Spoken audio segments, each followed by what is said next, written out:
A very good morning to you all, and I welcome you back in today's learning. Today we are going to see some more interesting fact about the dynamics. Here, first of all, we should know what are the various types of motion.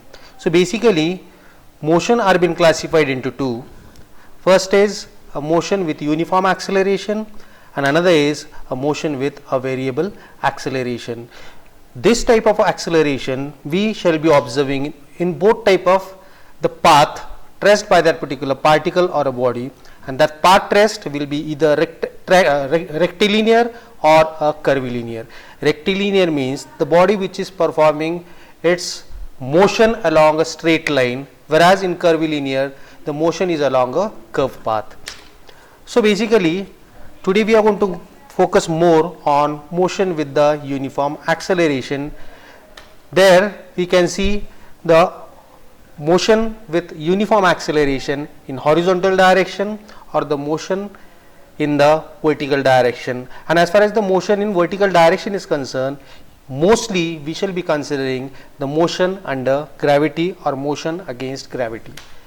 So in this particular case we are going to use all the kinematic equation which we have already seen, that is V is equal to U plus or minus AT, S is equal to UT plus or minus half AT square, and V square is equal to U square plus 2AS, where V stands for the final velocity, U stands for the initial velocity, A is for the acceleration, and T stands for the time. So in order to start with, once again we will have the understanding in what way we are going to perform the analysis of any sort of a problem. So whenever we shall be coming across a problem, the very first thing we have to do is to understand the problem very carefully, to understand the language of the problem very carefully. After understanding the problem, the very first job which we have to perform is to enumerate what is given. We have to first of all enumerate what is given in that particular problem. So certain parameter will be mentioned, all those are to be segregated and to be written under the head of given things for this particular problem. Next part which we have to understand is what exactly is expected out of that particular problem. Is it okay? So what is required out of the given data?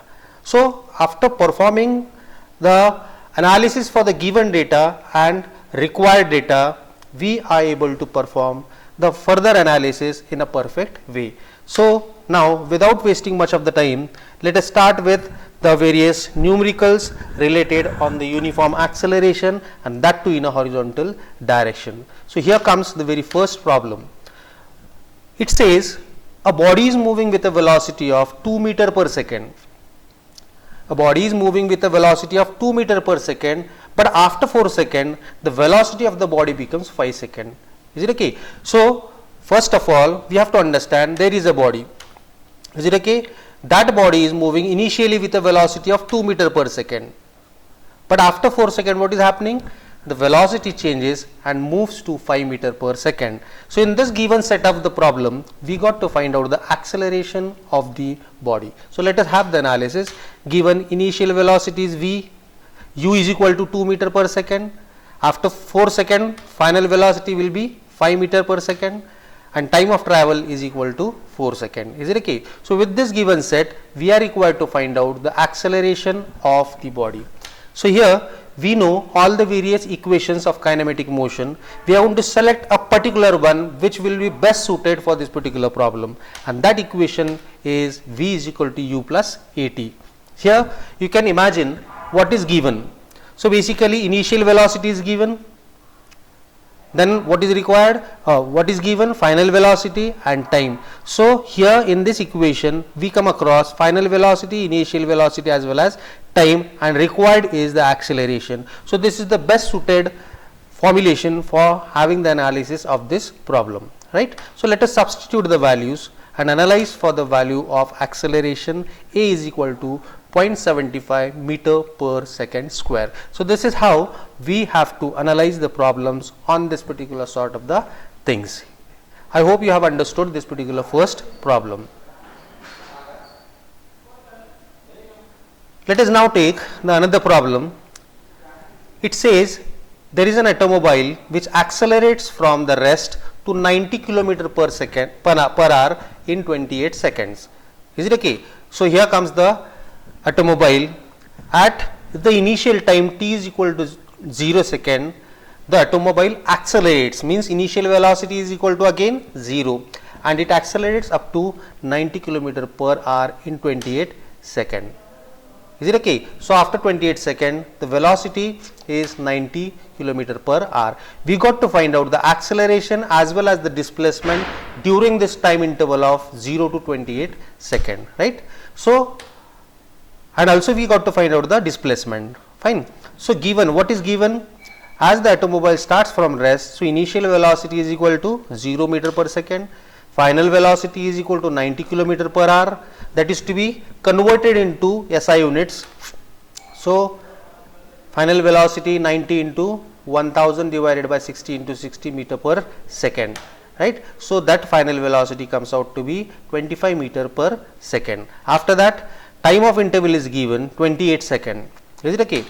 We got to find out the acceleration as well as the displacement during this time interval. So let us have the selection of a proper formula. What is required?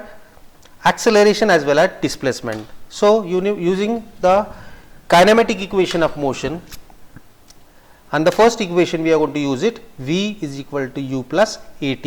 Here we have value of v, we have value of u, as well as we have time interval, time of travel is equal to 28. So substituting the appropriate values and simplifying it, we are getting acceleration is equal to 0.89 meter per second square, right? So this is the first part over, where it was required to be found out the value of acceleration, and that we have found out equal to 0.89 meter per second square. The second thing which we got to find out is the displacement.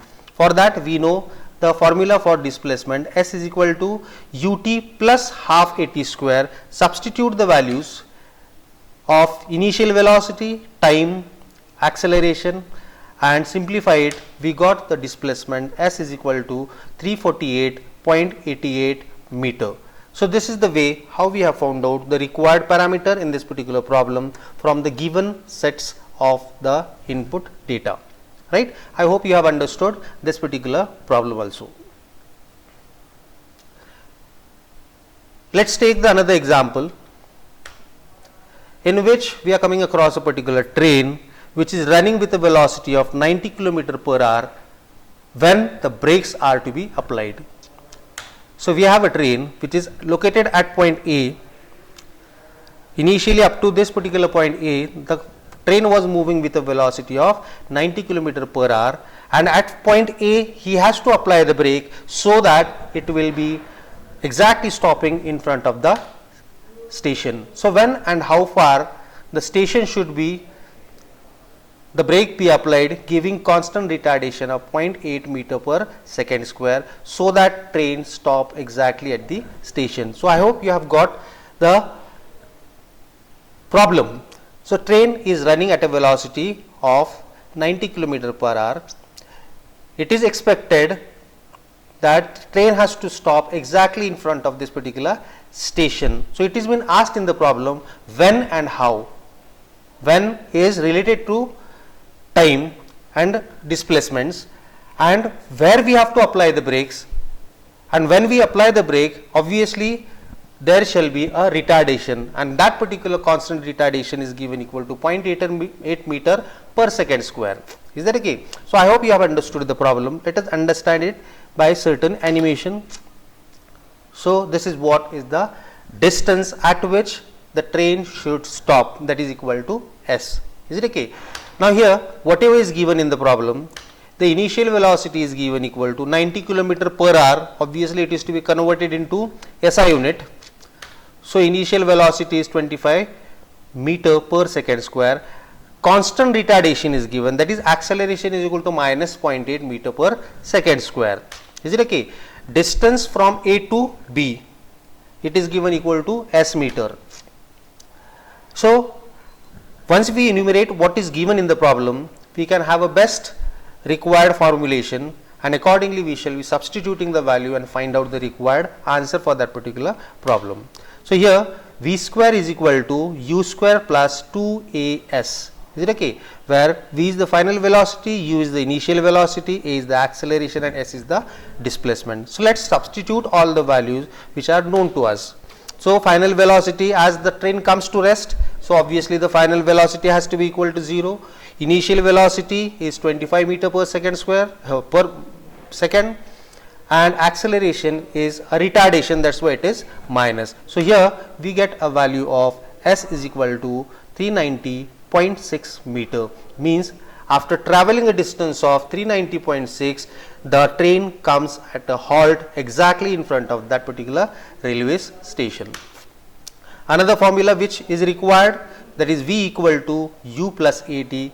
Again substitute the appropriate values and find out the time at which that particular train shall be coming at rest. So when and how and where, all the answers are been given by this particular two solutions.